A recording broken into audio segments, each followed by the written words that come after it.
Hello friend, welcome to my channel CJD science classes में आप सभी का स्वागत है। जैसा कि हम UP triple S C VDO exam के लिए हिंदी के प्रैक्टिस सेट सॉल्व कर रहे हैं, तो आज हमारा प्रैक्टिस सेट नंबर 9 होगा, जिसमें हम 8 प्रैक्टिस सेट करा चुके हैं। आशा करता हूँ आप सभी अच्छे होंगे। अगर आप हमारे चैनल पर नए हैं तो चैनल को सब्सक्राइब कर लीजिए और बेल आइकन प्रेस कर दीजिएगा ताकि आपको नोटिफिकेशन मिलता रहेगा। आइए देखते हैं। देखिए, पहले आपका पैसेज है, तब क्वेश्चन आंसर है। आइए देखते हैं। कहने कि ये एक छोटा सा पैसेज है, इसमें एक प्रश्न है आपका, फिर आगे 4 प्रश्न देंगे। कहने कि दूसरों को स्नेह देना और उनका सम्मान करना सामाजिक सफलता का एकमात्र मंत्र है। जीवन में सुख, शांति और उन्नति चाहने वाले प्रत्येक महत्वाकांक्षी का सबसे पहले यही सीख धारण करनी चाहिए। युधिष्ठिर के राजसूय यज्ञ में कृष्ण ने लोगों के स्वागत की जिम्मेदारी ली और बदले में वे उस यज्ञ के सर्वाधिक पूज्य व्यक्ति माने गए। ईसा मसीह, गौतम बुद्ध, महावीर, महात्मा गांधी जैसे महापुरुषों में रंच मात्र भी अभियान न था। उन्होंने सदैव दूसरों को महत्व दिया और वे स्वयं ही महान बन गए। मान सम्मान का मूल्य चुकाना असंभव है। आगे चलते हैं। अतः विद्यार्थी जीवन का भी प्रथम पाठ यही है कि वह गुरु के प्रति सच्चे सम्मान का भाव अपने हृदय में पैदा करे, अन्यथा उसकी विद्या निष्फल है। देखिए, यहाँ पे आपका एक गद्यांश दिया है छोटा से, उसी में आपको प्रश्न पूछा गया है। तो इसमें एक ही प्रश्न है। चलिए देखिए, कह रहे हैं कि उपर्युक्त गद्यांश के आधार पर निम्न प्रश्न के उत्तर दीजिए। पहला कह रहे हैं कि गद्यांश का उपर्युक्त शीर्षक बताइए। तो उपर्युक्त इस गद्यांश में क्या शीर्षक है उसको आपको बताना है। सम्मान है, भाव है, स्वागत है, उन्नति है। तो कौन सा हो जाए भाई? तो ऑप्शन नंबर यहाँ पे देखिए, ए नंबर सही हो जाएगा, सम्मान। तो यहाँ सम्मान को बतलाया गया है। ठीक, और ये आगे चलते हैं। अब देखिए, ये भी आपका है, ये पैसेज है जिसमें आपके 2 से लेकर 5 तक इन्हीं पैसेज को पढ़ना है और इन्हीं पैसेज से आपको प्रश्नों का जवाब देना है। चलिए देखते हैं। देखिए, कि प्राचीन काल में नारी का स्थान समाज में अग्रगण्य है। तो ये याद रखना है। ऐसा कहा जाता है था कि जहाँ नारी की पूजा होती है वहाँ देवताओं का निवास होता है। मध्य भारत के काल से नारी का पतन शुरू हुआ। तो भाई मध्यकाल तक तो नारी दासी या गुलाम बन गई। आगे देखते हैं। यहाँ कह रहे कि 4 दीवार में कैद हो गई, किंतु 19वीं शताब्दी में राजा राम मोहन राय, स्वामी विवेकानंद, दयानंद सरस्वती आदि समाज सुधारकों ने नारी जगत की काया पलट दी। नारी उत्थान की ओर बढ़ती गई। आज आधुनिक नारी ने जमीन से लेकर आसमान में अपना कब्जा जमाया है। नारी तू नारायणी है, नारी तू नारायणी है उक्त को सिद्ध कर दिया है। वास्तव में देखा जाए तो नर और नारी एक रथ के 2 पहिए हैं। आगे देखते हैं। रथ को सुयोग्य ढंग से चलाने के लिए दोनों में संतुलन होना चाहिए। शिक्षित नारी परिवार की उद्धारक है। प्रत्येक घर में नारी का सम्मान होना चाहिए। समाज में प्रचलित कुप्रथाओं से लड़ना अनिवार्य है। नारी ने अपना स्थान जो प्राप्त किया है उसे मजबूत बनाने के लिए नर और नारी दोनों को तत्पर रहना चाहिए। अब देखिए, इसी पैसेज हो गया, इसी पैसेज में से आपको जवाब देना है। आइए देखते हैं। देखिए, कहने कि प्राचीन काल में, देखिए प्रश्न नंबर 2 है, प्राचीन काल में नारी का स्थान क्या था? तो क्या था भाई? तो प्राचीन काल में नारी दासी थी। प्राचीन काल में नारी का स्थान अग्रगण्य था। नारी को अपमानित किया जाता था। नारी को कोई स्थान नहीं था। देखिए, इन्होंने प्राचीन काल में पूछा है, तो ऑप्शन कौन सा हो जाएगा? बी नंबर सही हो जाएगा। बी नंबर सही हो जाएगा। प्राचीन काल में नारी का स्थान अग्रगण्य था। यहीं शुरू में देखिए, यहीं शुरू में ही पैसेज में आपको मिला था यहाँ। ठीक है, ये ठीक है। चलिए आगे देखते हैं। 3rd नंबर क्वेश्चन देखिए, कहने कि नारी तू नारायणी की सही व्याख्या क्या है? करें कि नारी नारायणी की तरह पूजनीय है। नारी को कोई अधिकार नहीं है। नारी गुलाम थी। नारी का मान सम्मान नहीं होना चाहिए। तो कौन सा हो जाएगा भाई? तो ऑप्शन नंबर यहाँ ए नंबर सही हो जाएगा। नारी नारायणी की तरह पूजनीय है। ठीक, आइए आगे चलते हैं। देखिए, 4 नंबर क्वेश्चन है, कहने कि उपर्युक्त गद्यांश का उचित शीर्षक होगा। देखिए, कहने कि भारत मेरा देश, नारी तू नारायणी, भारत और गरीबी, मेरे सपनों का भारत। तो देखिए, ये भी नहीं होगा, गरीबी की बातें नहीं की गई है, भारत मेरा देश की बातें नहीं की है। तो कौन सा हो जाएगा? बी सही हो जाएगा, नारी तू नारायणी। आइए देखते हैं आगे। कहें कि देश का उद्धार कैसे होगा? यानी कि नारी अशिक्षित रहेगी तो नहीं, गलत है। युवा वर्ग के मादक द्रव्यों के सेवन करने से, बिल्कुल नहीं। यानी कि नारी को समान स्थान देने से या किसानों के कर्ज से, ये नहीं। तो ऑप्शन ये आपका सी सही हो जाएगा, आपने पैसेज पढ़ा। ठीक है, चलिए आगे चलते हैं। अगला है नेक्स्ट क्वेश्चन, कहते हैं कि यदि कोई पत्र सभी संबद्ध कार्यालयों को प्रेषित किया जाता है तो उसे कहते हैं, देखिए इंपॉर्टेंस प्रश्न है, तो कौन सा हो जाएगा? यानी कि परिपत्र कहलाएगा, वैयक्तिक पत्र कहलाएगा, या कार्यालय आदेश कहलाएगा, या अधिसूचना कहलाएगा। तो कौन सा हो जाएगा भाई? तो ऑप्शन नंबर इसका ए सही हो जाएगा, परिपत्र कहलाएगा। यदि कोई पत्र सभी संबद्ध कार्यालयों को प्रेषित किया जाता है तो उसे हम कहते हैं परिपत्र। चलिए आगे चलते हैं। नेक्स्ट क्वेश्चन है, करें कि कार्यालय आदेश किसके लिए निकाले गए?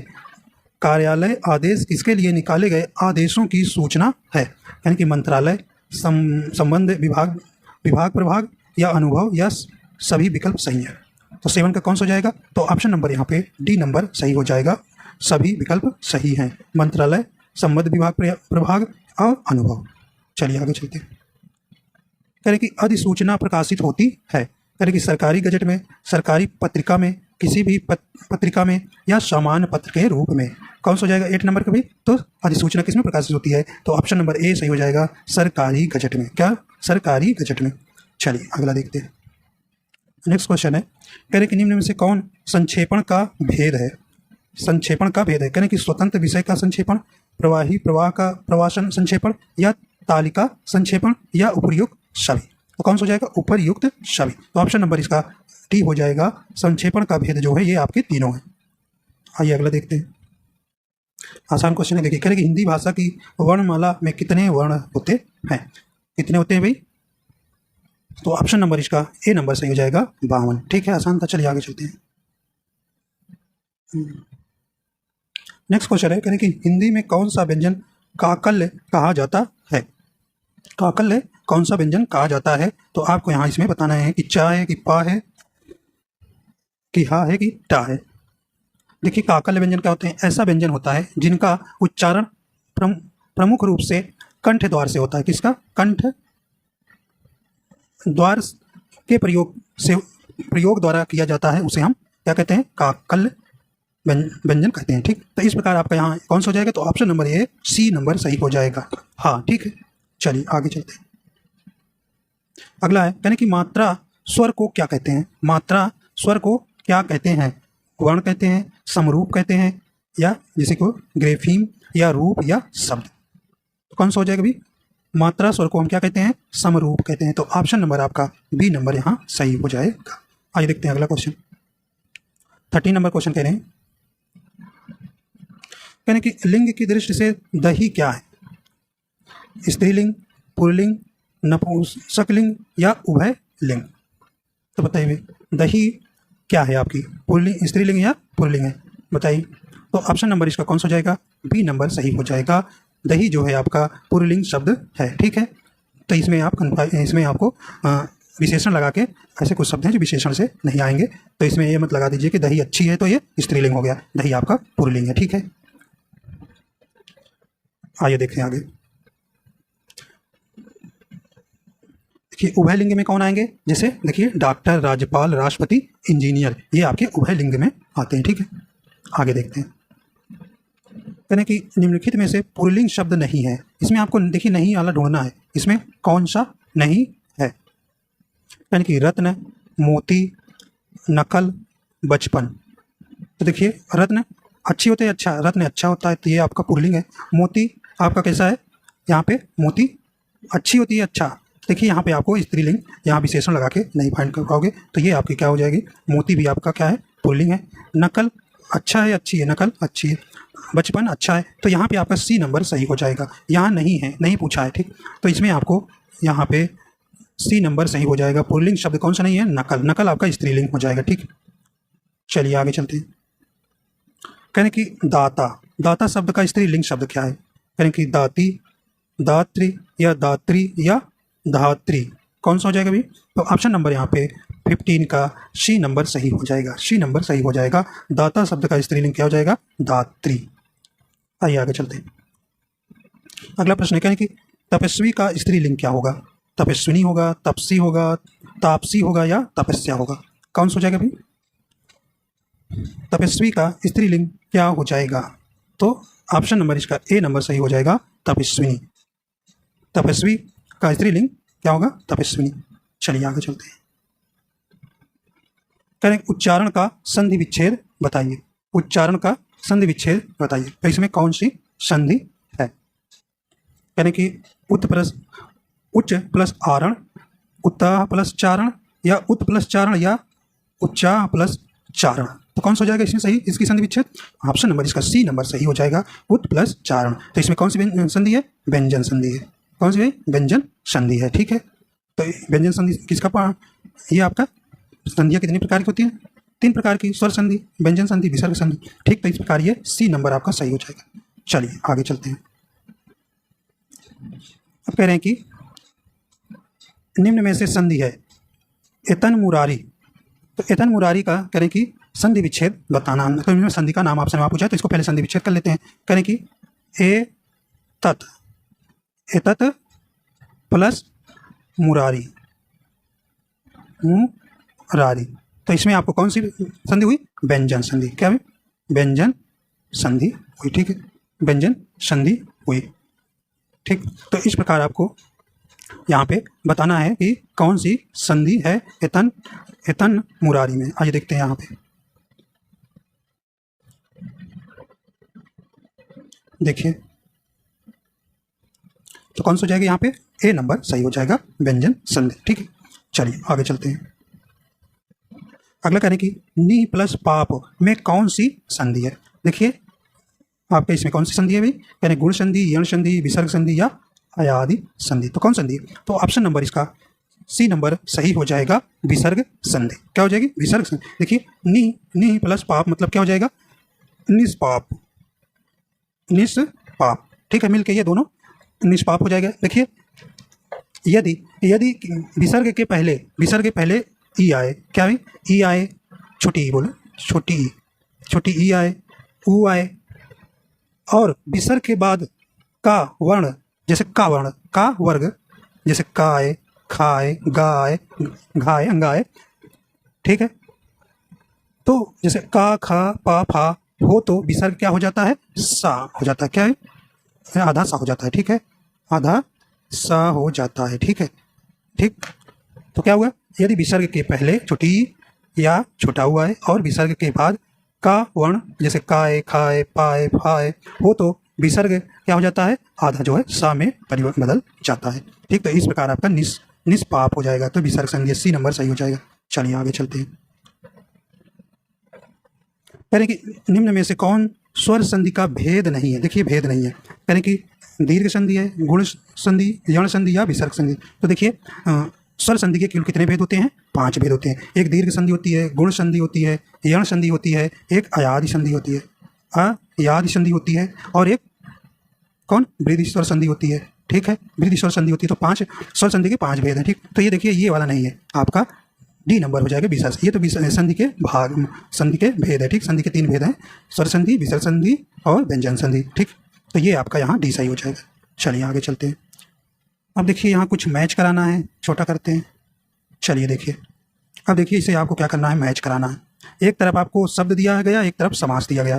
देखिए विदेश गमन, विदेश गमन मतलब विदेश को गमन। देखिए को आया, तो को कर्म तत्पुरुष होता है, कर्म तत्पुरुष। ठीक, कर्म तत्पुरुष, तो इसमें मतलब ये जाएगा, तत्पुरुष दिया था, तत्पुरुष में चला जाएगा। देखिए गिरिधर, गिरिधर आपका आया है। गिरिधर मतलब गिरि माने पहाड़। क्या है? गिरि माने पहाड़। तो पहाड़ को धारण करने वाला अर्थात श्री कृष्ण।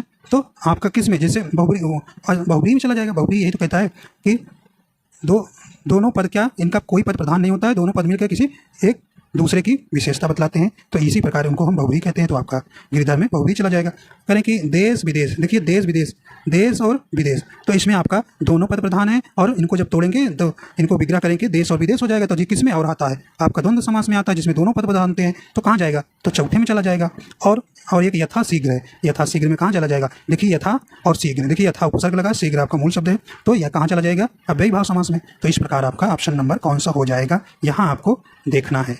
देखिए नीचे आपको मैच करा दिया। अब आप नीचे आंसर देखते हैं। भैया देखिए अब ये है, तो कौन सा हो जाएगा भाई? तो इसमें आपका सी नंबर सही हो जाएगा। ठीक, सी नंबर सही हो जाएगा।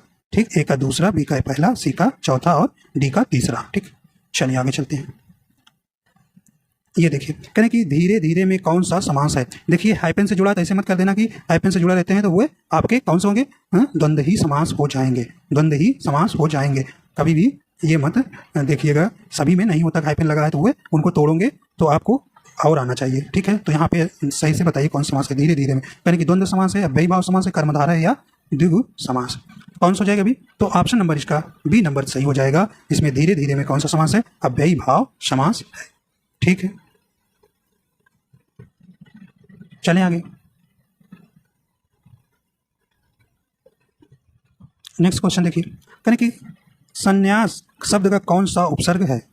कहें कि सम, सन या यास। तो बताइए कौन सा। देखिए इसमें आधा हलंत लगा हुआ है माँ में, तो यही आपका आंसर सही हो जाएगा। संन्यास में आपका उपसर्ग है, ए नंबर सही होगा। ठीक है, चलिए आगे देखते हैं। कहें कि निर्गुण शब्द में उपसर्ग है। कहें कि नी, निर, निर्गु। कौन सा हो जाएगा, तो ऑप्शन नंबर इसका सी नंबर सही हो जाएगा। निर क्या है आपका, देखिए उपसर्ग मूल शब्द के पहले लगते हैं। ठीक है, तो गुण आपका मूल शब्द हो गया, निर आपका उपसर्ग हो गया। चलिए आगे देखते हैं। कहें कि खिलौना शब्द में मूल शब्द आपको बताना है। खिल होता है, खेल होता है, औना होता है, ना होता है। तो मूल शब्द आपको यहाँ पूछ रहा है, मूल शब्द। तो कौन सा हो जाएगा, तो बी नंबर आपका सही हो जाएगा। बी नंबर सही हो जाएगा, खिलौना का मूल शब्द खेल होगा। ठीक है, नेक्स्ट क्वेश्चन है, यानी कि पांडव शब्द में कौन सा प्रत्यय है। कौन सा प्रत्यय है, करें कि कृदंत प्रत्यय, तद्धित प्रत्यय, स्त्री या प्रत्यय नहीं है। तो बताइए पांडव में शब्द में कौन सा प्रत्यय है। देखिए इसका जब आप मूल शब्द कौन है, पांडु, पांडु प्लस औ, पांडु प्लस औ। तो कैसा हुआ, देखिए आपका, देखिए प्रत्यय को भी दो भागों में बांटा गया है, कृत प्रत्यय और तद्धित प्रत्यय। ठीक, तो तद्धित प्रत्यय किसे कहते हैं। देखिए जो प्रत्यय क्रिया को छोड़कर केवल धातुओं या क्रिया, देखिए क्रिया को छोड़कर, मतलब क्रिया वाले जो मूल शब्द रहेंगे वे तद्धित प्रत्यय में नहीं आएंगे। तो कह रहे हैं जो प्रत्यय धातुओं को या क्रिया को छोड़कर अन्य सभी शब्दों, जैसे संज्ञा हो गया, सर्वनाम हो गया, विशेषण हो गया आदि के अंत में जोड़े जाते हैं, वे तद्धित प्रत्यय कहलाते हैं। वे क्या कहलाते हैं, तद्धित प्रत्यय। तो परिभाषा क्या है, ऐसे शब्द या जो प्रत्यय क्रिया को छोड़कर अन्य सभी शब्दों जैसे संज्ञा, सर्वनाम, विशेषण आदि के अंत में जोड़े जाते हैं, उन्हें हम तद्धित प्रत्यय कहते हैं। ठीक, तो इस प्रकार इसमें देखिए आपकी ये क्या है, तो क्रिया, पांडु तो क्रिया तो है नहीं भाई, पांडु एक संज्ञा है, तो आपकी अंत में अ जोड़ा है, तो इस प्रकार कौन सा हो जाएगा, तो आपका तद्धित प्रत्यय हो जाएगा। ठीक है, इसमें तद्धित प्रत्यय हो जाएगा। ठीक, कौन सा हो जाएगा, तद्धित प्रत्यय। आगे देखते हैं अगला। देखिए आपके दो पार्ट होते हैं, एक कृत प्रत्यय। ठीक है, ये भी प्रत्यय के ही भाग है। ठीक, तो कह रहे हैं कि क्रिया या धातु, क्रिया के मूल रूप के अंत में लगने वाले प्रत्यय को क्या कहते हैं, कृत प्रत्यय कहते हैं। ठीक है, कृत प्रत्यय उसे कहते हैं जिसमें क्रिया के मूल रूप में लगने वाले प्रत्यय को हम क्या करते हैं, कृत प्रत्यय कहते हैं। जैसे लिख प्लस ये आई आपका क्या है, प्रत्यय है, तो क्या हो गया, लिखाई। तो ये लिख क्या है, क्रिया है। क्या है, क्रिया है। तो क्रिया के मूल शब्द में जो प्रत्यय जुड़ता है उन्हीं को हम क्या कहते हैं, कृत प्रत्यय कहते हैं। और ये शब्द जो बना लिखाई उसे हम कृदंत कहते हैं। क्या कहते हैं, कृदंत कहते हैं। ठीक, अब आपको प्रत्यय के भी पार्ट आ गया होता, तो ये पहली बार आया है, तो अभी तक सिर्फ प्रत्यय आ रहा था, तो आपको दो प्रत्यय के भाग भी आपको आज बता दिए। ठीक है, तो आगे होगा, आशा करता हूँ समझिए। चलिए आगे देखिए, कहें कि निम्नलिखित में से कौन सा शब्द तस्यम है। कहें कि ने, तपसी, निम्ब, दाख। पूछा गया है भाई आपसे तत्सम शब्द। ठीक, तो कौन सा हो जाएगा, तो ऑप्शन नंबर इसका सी नंबर सही हो जाएगा। ऑप्शन नंबर इसका सी नंबर सही हो जाएगा। निम्ब जो है आपका तत्सम शब्द है। ठीक, और देखिए जैसे ने है, ने का तत्सम क्या होगा, इसने। ठीक, इस प्रकार आपका यहाँ पे कौन सा हो जाएगा, सी नंबर सही हो जाएगा। चलिए आगे चलते हैं। नेक्स्ट कह रहे निम्नलिखित शब्दों में से कौन सा तत्सम शब्द, देखिए नहीं आपसे पूछा गया है, नहीं पूछा गया है। आइए देखते हैं। चलिए देखिए, कह रहे निम्नलिखित शब्दों में से कौन सा तत्सम शब्द, देखिए आपकी नहीं वाला आपको बताना है। करे कुसुम, भूसिका, वंश या नेह, तो कौन सा हो जाएगा अभी? तो ऑप्शन नंबर डी नंबर सही हो जाएगा। नेह जो है ये आपका तद्भव है, इसका तत्सम क्या हो जाएगा? स्नेह। ठीक है, तो इस प्रकार डी आपका सही हो जाएगा। आगे देखिए, कहें कि गमला और आल्पीन किस भाषा के शब्द हैं? कहें कि फ्रेंच के, अंग्रेजी के, पुर्तगाली के या जापानी के, कौन सा हो जाएगा? तो ये ऑप्शन नंबर इसका सी नंबर चला जाएगा। ये कैसे शब्द हैं? पुर्तगाली शब्द हैं। गमला और आल्पीन जो हैं ये पुर्तगाली शब्द हैं, जिन्हें आप विदेशज शब्द कहते हैं। चलिए आगे चलते हैं। तरह की 600 शब्द से बना संज्ञा शब्द है, भाववाचक है, जातिवाचक है, व्यक्तिवाचक है, पदार्थवाचक है, कौन सा हो जाएगा 30 का? तो ये कैसा है? 600 मतलब ये आपका ऑप्शन नंबर इसका ए सही हो जाएगा, भाववाचक संज्ञा है। ठीक, आइए देखते हैं नेक्स्ट क्वेश्चन। कह रहे कि संज्ञा का भेद नहीं है, संज्ञा का भेद नहीं है। देखिए संज्ञा आपकी पांच भेद होते हैं, संज्ञा के 5 भेद होते हैं, तो इसमें पूछ रहा है कौन सा नहीं है। देखिए व्यक्तिवाचक, जातिवाचक, निजवाचक या भाववाचक, तो कौन सा नहीं हो जाएगा भाई 30 का 1 का? तो ये निजवाचक जो है संज्ञा का भेद नहीं है। देखिए व्यक्तिवाचक संज्ञा का भेद है, जातिवाचक है, भाववाचक है, और आपके दो कौन से हैं? समूहवाचक, समूहवाचक और द्रव्यवाचक। ठीक, इस प्रकार आपके संज्ञा के 5 भेद होते हैं, तो आपका सी नंबर यहाँ सही हो जाएगा। चलिए अगला देखते हैं।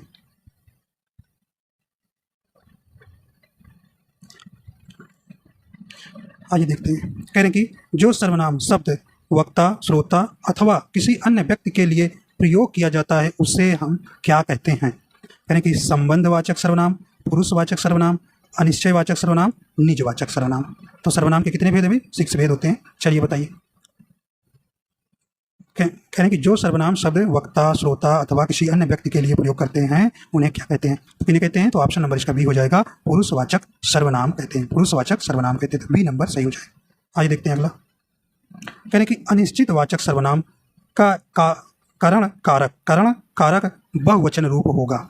तो अनिश्चित वाचक बताना। कह रहे हैं किन्हीं को, किन्हीं की, किन्हीं से, किन्हीं का, तो कौन सा हो जाएगा? तो ऑप्शन नंबर इन्हें सी नंबर सही हो जाएगा, किन्हीं से। तो अनिश्चयवाचक सर्वनाम का करण कारक बहुवचन रूप क्या होगा? किन्हीं से, तो सी नंबर सही हो जाएगा। चलिए अगला देखते हैं। कहने कि योग्य व्यक्ति ही पहचाना जाता है, योग्य व्यक्ति ही पहचाना जाता है, वाक्य में योग्य शब्द क्या है? योग्य शब्द क्या है? कहने कि सार्वनामिक विशेषण, परिमाणवाचक विशेषण, संख्यावाचक विशेषण या गुणवाचक विशेषण, कौन सा हो जाएगा? तो आपके विशेषण कितने हैं? 4 होते हैं, तो ऑप्शन नंबर यहाँ पे डी नंबर सही हो जाएगा। योग्य कैसा शब्द है? ये गुणवाचक विशेषण है। चलिए आगे चलते हैं। कहने कि सरीखा शब्द में विशेषण है, सरीखा, देखिए सरीखा मतलब समान या सादृश्य या गुण। ठीक, कह रहे हैं कि कौन सरीखा शब्द में विशेषण बताना है। कह रहे हैं कि गणनावाचक विशेषण, गुणवाचक विशेषण, समुदायवाचक विशेषण या क्रमवाचक विशेषण। तो देखिए यहाँ पे सरीखा तो गणना कर नहीं रही 1 2 3 4। गुणवाचक विशेषण देखिए समुदाय कोई समूह तो दिखा नहीं रहा है, क्रमवाचक अगला, पहला, दूसरा, अगला, तीसरा, तो ऐसा कुछ तो दिख नहीं रहा है, तो कौन सा हो जाएगा इसमें? 35 का बी नंबर सही हो जाएगा। ये कैसा है? गुणवाचक विशेषण है। चलिए आगे देखते हैं। कहने की परिमाणवाचक क्रिया विशेषण अव्यय क्या है? क्षण भर, निसंदेह, अन्यत्र, अत्यंत, कौन सा हो जाएगा भाई? तो परिमाणवाचक क्रिया विशेषण क्या होती है? तो 36 का कौन सा हो जाएगा? तो ऑप्शन नंबर डी नंबर हो जाएगा, अत्यंत। क्या हो जाएगा? अत्यंत। चलिए नेक्स्ट क्वेश्चन है। कहने कि निम्नलिखित शब्दों में से एक विशेषण नहीं है। कहने कि श्रव्य, सर्व, गर्व या भव्य, तो कौन सा इसमें विशेषण नहीं है पूछे हैं? तो कौन सा हो जाएगा? गर्व। गर्व जो है एक विशेषण नहीं है। ठीक, तो इसका सी नंबर सही हो जाएगा। नेक्स्ट क्वेश्चन है। कहने कि रात भर जागना स्वास्थ्य के लिए अच्छा नहीं है, रेखांकित शब्द को पहचानिए। देखिए ये आपका रेखांकित शब्द भर है। ठीक है, कहने कि संबंध सूचक अव्यय है, विशेषण है, भाववाचक संज्ञा है या समुच्चय बोधक अव्यय है, तो कौन सा हो जाएगा 38 का? तो ए नंबर आपका सही हो जाएगा, संबंध सूचक अव्यय। तो रात भर से जागना क्या, रात भर से क्या आपको संबंध को दिखा रहा है, तो यहाँ पे भर जो है आपका संबंध सूचक अव्यय है। चलिए आगे देखते हैं। कह रहे कि कौन सा शब्द अव्यय नहीं है? आज, कल, इधर, किस, तो कौन सा आपका ऑप्शन नंबर यहाँ पे सही हो जाएगा। कौन सा यहाँ पे, यानी कि आज, कल, इधर, किसे। तो 39 का कौन सा हो जाएगा, तो ऑप्शन नंबर इसमें डी नंबर चला जाएगा। तो किससे, तो ये प्रश्नवाचक शब्द हो गया, तो ये अव्यय आपका नहीं है। कल, आज, इधर क्या है, ये आपके अव्यय है। आइए अगला देखते हैं। करें कि परिमाणवाचक क्रिया विशेषण अव्यय है, करें कि सर्वदा, सर्वत्र, इतना, गलत। तो कौन सा हो जाएगा भाई 40 का, देखिए इतना, कितना, तो ये परिमाण को बताता है, तो ऑप्शन नंबर सी सही हो जाएगा। तो परिमाणवाचक क्रिया विशेषण आपका इतना हो जाएगा। नेक्स्ट आइए, देखिए कह रहे हैं इनमें से कौन निपात का भेद है, तो इसमें आपको निपात का भेद बताना है। कह रहे कि तुलना बोधक, आदर बोधक, प्रश्न बोधक या उपयुक्त सभी। कौन सा हो जाएगा भाई, तो उपयुक्त इसमें सभी हो जाएगा। तो निपात के भेद इसमें से कौन है, तुलना बोधक भी है, आदर बोधक भी है, प्रश्न बोधक है, तो उपयुक्त सभी हो जाएगा। देखिए निपात क्या होते हैं,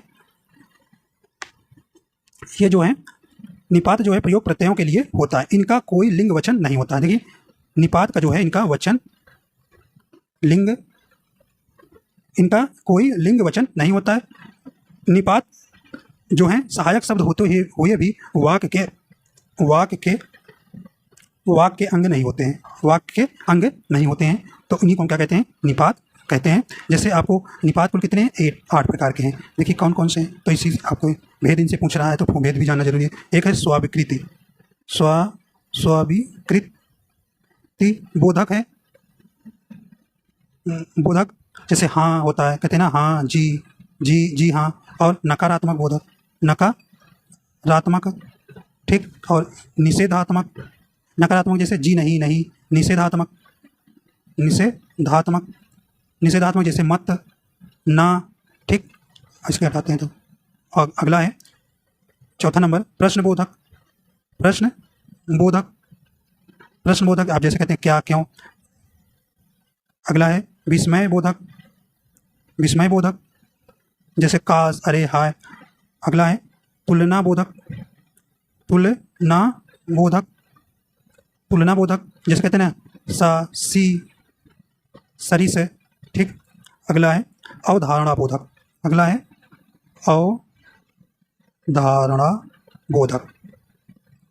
अवधारणा बोधक में जैसे ठीक आ जाए, करीब आ जाए, लगभग आ जाए, तकरीबन आ जाए। और एक है लास्ट है आदर बोधक, क्या भाई, आदर बोधक। तो इस प्रकार आपके जैसे जी, हाँ हाँ हाँ जी, तो इस प्रकार आपके 8 प्रकार के निपात होते हैं, ठीक। तो इस प्रकार आपके उपयुक्त यहाँ सभी सही हो जाएगा। चलिए आगे चलते हैं। अगला है कहने कि कौन सा शब्द जो है घर का पर्यायवाची है, तो घर का पर्यायवाची यहाँ पे आपको बताना है। चलिए करें कि विहार होगा कि इला होगा, आश्रम होगा या गेय होगा। तो कौन सोचेगा भाई, तो 42 का ऑप्शन नंबर इसका कौन सा हो जाएगा, डी नंबर सही हो जाएगा। तो घर का पर्यायवाची क्या है, गेय। तो ऑप्शन नंबर आपका यहाँ पे सही हो जाएगा। देखिए इला किसका है, पृथ्वी का है, ठीक है। और विहार मतलब यात्रा का पर्यायवाची है, यात्रा, देशा, तन, देश भ्रमण, ठीक। तो ये हो गया। तो इस प्रकार आपका डी नंबर सही हो जाएगा। तो इला किसकी है, पृथ्वी की।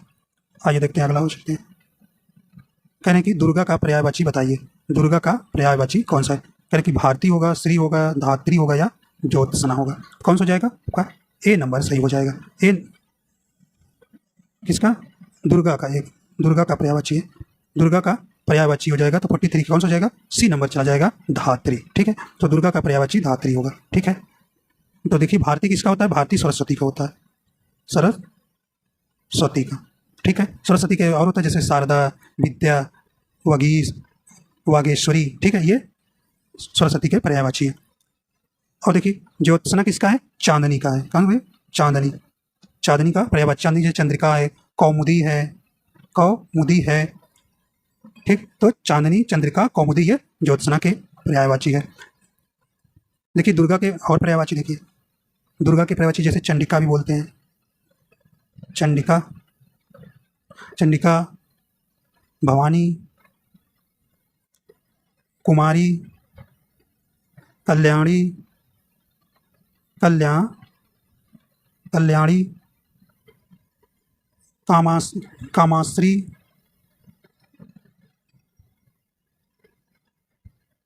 कामाक्षी, कौन सा, शिवा, चांडी, चामुंडा। तो ये कुछ दुर्गा का पर्यायवाची हो गया, तो आपके यहाँ सी सही हो जाएगा। चलिए आगे चलते हैं। कह रहे कि अपसरण, अपसरण का आपको विलोम बताना है। कह रहे कि अभिसरण होगा, अवसरण होगा, शरण होगा या उपसरण होगा। चलिए 40 नंबर कौन सा हो जाएगा विलोम, तो ए नंबर आपका सही हो जाएगा, अभिसरण। चलिए आगे चलते हैं।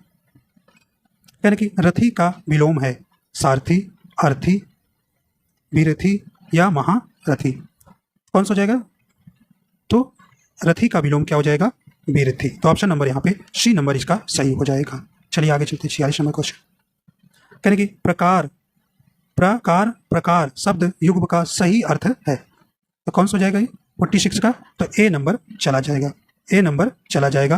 प्रकार मतलब चहार, दीवारी, और प्रकार मतलब किस्म, तो ए नंबर आपका सही हो जाएगा। अगला देखिए, करें कि अन्य या अन्य शब्द का युग्म सही अर्थ है, ठीक, तो कौन सा हो जाएगा 47 का, 47 का आपका डी सी नंबर सही हो जाएगा।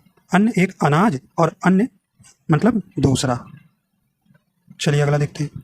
करें कि हड़ौती बोली कहाँ बोली जाती है, राजस्थान में, महाराष्ट्र में, जम्मू और कश्मीर में या छत्तीसगढ़ में। तो कहाँ बोली जाती है, तो ये हड़ौती बोली जो है राजस्थान में बोली जाती है, तो ए नंबर इसका सही हो जाएगा। अगला देखिए, कह रहे कि कौन सा शब्द शुद्ध है, शुद्ध शब्द आपको यहाँ बताना है। कह रहे कि पारणति या परिणति या परिणति, तो ऑप्शन नंबर इसका सी ही सही हो जाएगा, परिणति शुद्ध शब्द हो जाएगा। अगला देखिए, कह रहे कि प्रधानमंत्री के भाषण की श्रुति लिपि किसने, उसने उसी समय ले ली, उसने उसी समय ले ली, तो रेखांकित शब्द शुद्ध रूप बताइए। ये आपका श्रुति लिपि आपको शुद्ध बताना है, तो कौन सा इसमें सही हो जाएगा, तो ऑप्शन नंबर इसका डी नंबर सही हो जाएगा, श्रुत लिपि जो है आपका सही शब्द हो जाएगा। ठीक है, इस प्रकार आपके 50 क्वेश्चन हो जाते हैं। तो आशा करता हूँ ये आपको पसंद आए। अगर पसंद आए तो हमारे चैनल पर नए हैं तो चैनल को सब्सक्राइब कर लीजिएगा और लाइक एंड शेयर कर दीजिएगा। वीडियो देखने के लिए आपको बहुत बहुत धन्यवाद।